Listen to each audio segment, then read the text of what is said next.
healthier, beautiful. White skin is sought after, especially in the Philippines. And as a Filipino who grew up in the US, I didn't realize how the normalization of colorism could affect my self-image. Because although lighter foundation is temporary, the reasons behind colorism are deeply rooted in Filipino culture. In regular Asian markets, grocery stores, when I go grocery shopping with my mom, you are stopped by countless amounts of whitening products. That's just really basic. It could be a lotion, it could be deodorant.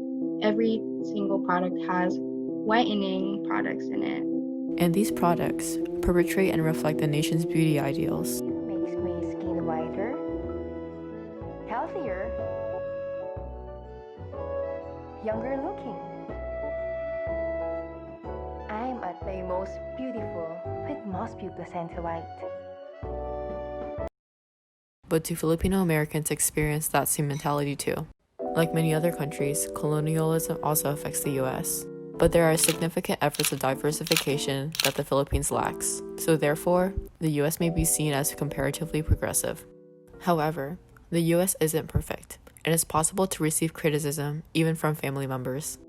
One of the things my mom said was like, when you have too dark skin, you look dirty. And I was like, oh my God, is that what like people think of me? Would they see me as like dirty? I still remember during my teenage years, I was using this whitening soap and whitening lotion for quite some time. In fact, when I was younger, I was called nog-nog. And children who are dark-skinned were not seen as attractive. I never really understood like why like black and brown skin was like considered ugly, so I never really like hated myself for it. But it wasn't something where it was like I hated it. It was more of like I was scared of like what other people thought of me.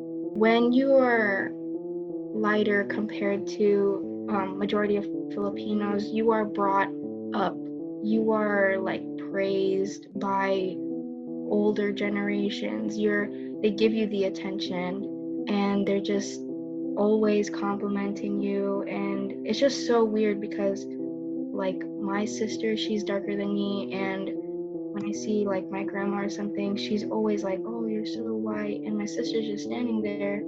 Like I feel like she feels really bad about herself sometimes. I definitely see it in my mom a lot. She's always saying stuff like, oh my God, I'm getting too dark. And when I was younger, she definitely would like tell me that, like, oh, you need to stop going outside.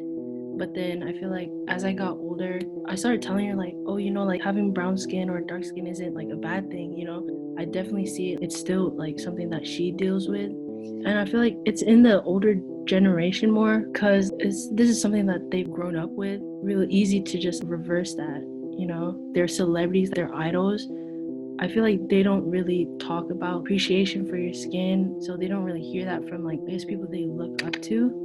We definitely have a lot more exposure or a lot of people or a lot of influences who are like kind of telling us to love our skin. The story shared, statements made, and the voices heard is necessary when dealing with harmful beauty standards. Colorism happens all over the world, and it won't improve unless it's spoken about. So have those uncomfortable conversations, because that's the only way we can make progress towards self-acceptance.